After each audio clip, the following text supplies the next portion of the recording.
Hello, it's Randi Rhodes. Here's a clip from our show, and go to randyrhodes.com for the whole thing and a podcast. Buy a stinking podcast. Mary had a little man. The fall. We believe that all men are created equal. To the magnificent mosaic that is America. From radio beacon to radio beacon. I have a dream today. Change has come to America. Believe me. Knock, knock. Who's there? It's a figment of your imagination. Randi Rhodes Show. Turn up your mind. So there are two issues here. One is process. Are the rules being followed? Is all this fair to the president? The other are proofs. What is the evidence of an impeachable act? And is there any defense to it? Well, the proofs have been admitted to by the president. He had the phone call with the president of Ukraine. He did hold up nearly $400 million in aid. Ukraine is in a war with Russia. Russia seized a province of Ukraine in 2014 and has occupied it. And they desperately need the military equipment that the president held up until the Ukrainian president could do a favor for him. And the favor was to investigate an American citizen who happened to be the leading candidate for the Democratic nomination to oppose President Trump's reelection. None of that is in dispute. The question is, does that behavior on the part of the president constitute an impeachable offense? The Republicans' best objective would be to argue that it doesn't. Instead, their arguments are to smear the witnesses that are being interrogated in secret and to smear the process. Now, about this interrogation in secret, if you know anything about criminal prosecutions, you know this. The initial interview of every witness and every victim is always in secret because you want the witness to speak with candor and you want to be able to evaluate the credibility of this witness and decide whether or not you want to put this person on a witness stand, either before a grand jury or a public witness stand before a trial jury. That is exactly what is happening with these three House committees that are hearing witnesses now. All right, so it seems that the GOP has taken the advice of the Judge Knapp over there, Judge Nappy, who stands out in the street and just, tells the truth because you can't do it in the building, apparently, the Fox News building. So he goes out in the street and he tells the truth there. It's very weird, but this is exactly the advice that the GOP heard, and it's the advice that they got because none of the corruption is in dispute. None of the, the Yovanovitch transcripts have been released today. Obviously, we know that exactly what we thought was happening, and that was Rudy Giuliani was opening up a back channel to corrupt former Ukrainian prosecutors to lie their brains out about Joe Biden's son, under oath, and in exchange, they would be given a new lease on life somehow, probably through this gas company that would be headed by these two grifters, Parnas and Fruman, these two nudniks from Florida that nobody had ever heard of before, who run, some mobbed up, Russian nightclub in Miami. It's just so strange. It's such a strange story, but they needed to get rid of Marie Yovanovitch because she was the real fighter of corruption in Ukraine. And instead, they were going to corrupt Ukraine with dirty business dealings and with, doing what Manafort tried to do for this murdering, past president, Viktor Yanukovych.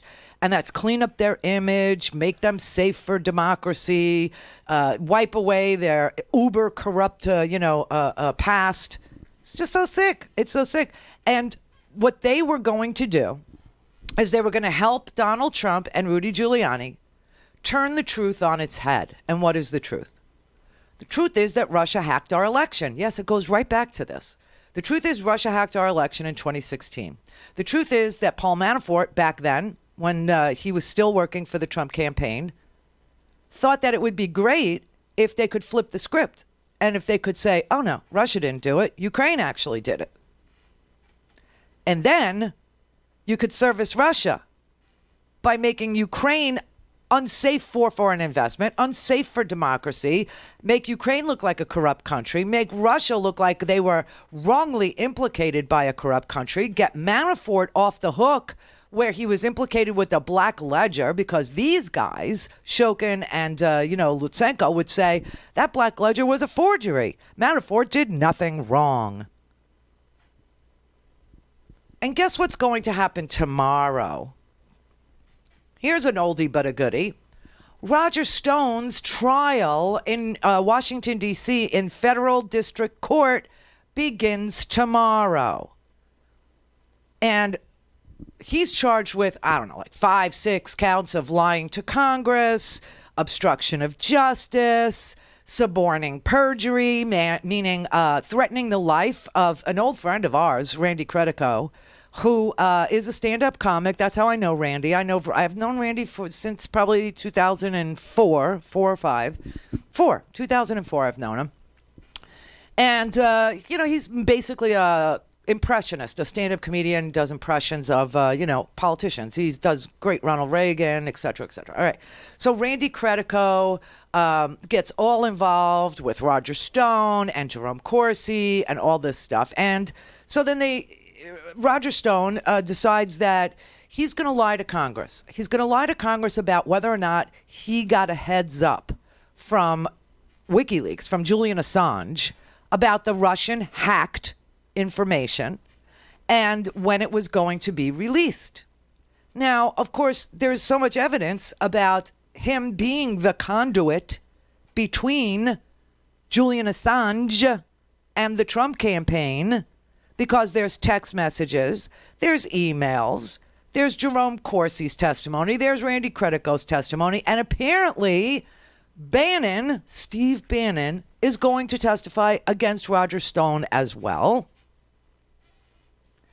And so tomorrow starts the trial. Now, I will say most of tomorrow will be taken up with jury selection. That does take a whole day.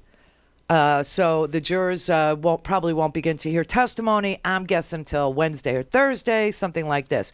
But Bannon and Rick Gates, who was Manafort's partner in crime, right? They both worked together at the lobby shop. So Bannon and Gates are going to testify against Roger Stone. And Randy Credico is going to be a key witness too, because Roger Stone tweeted death threats to Randy Credico. He literally tweeted these words to Randy Credico: "Prepare to die." Why did he do that? Because Randy Credico was thinking about speaking to Congress about all this. He had had enough. Randy Credico he works very hard at his sobriety. He's had a very, tough time, with it. He manages to stay sober. It's to his credit that he does. He suffers from a lot of anxiety. He's one of those performers that, there's a dark side to him too. But he's trying very hard. And so he's going to court with his sponsor, his AA sponsor, and he walks around with his little dog, Bianca. Okay, that little dog is a therapy animal for him. It calms him down. It eases his anxiety. Well, Roger Stone not only tweeted when Randy Credico was sort of giving interviews to Ari and me. He called the show one day, and he was beside himself. I don't know if you remember that, but when he started speaking out about how he wanted to tell Congress the whole truth about Roger Stone being the conduit and trying to say that it was him, Randy called the show, and he explained why he was at the embassy in London where Assange, the Ecuadorian embassy in London, it was because a mutual friend of ours had passed away. Another stand-up comic who was a genius. Really, he was. Barry Crimmins. Look him up. Amazing. From Boston. And he died in London, and Randy went to his funeral. That's why he was in London. Or he went to see him perform one last time. And he went by the embassy. So Roger Stone took advantage of that and said Randy Credico was the go-between. And it wasn't true. So Randy just wanted to tell the truth. And Roger Stone text messages Randy and says, "Prepare to die." And then he says he's going to take his dog Bianca away from him, and he's going to hurt the dog. The messages were quoted in the indictment of Roger Stone. And that is what the one count of witness tampering is all about. Other than that, there's like 5 counts of lying to Congress and like 5 counts of obstructing justice, right? And then he can't stay off the social media. Go to RandiRhodes.com for the whole thing and a podcast. Buy a stinking podcast.